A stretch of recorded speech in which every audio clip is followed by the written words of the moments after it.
உள்ளத்தை பார்க்கிறார், அதன் உள்ளே இருக்கக்கூடிய பிரச்சனைகளையும் போராட்டங்களையும் பார்க்கிறார்.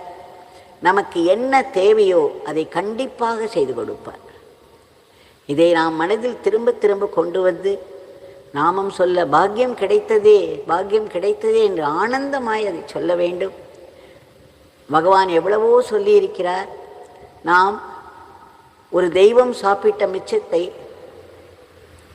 உச்சிஷ்டம் என்று சொல்வோம். அதாவது தெய்வத்தின் எச்சில், அதற்கு அப்பேற்பட்ட ஒரு மகிமை உண்டு.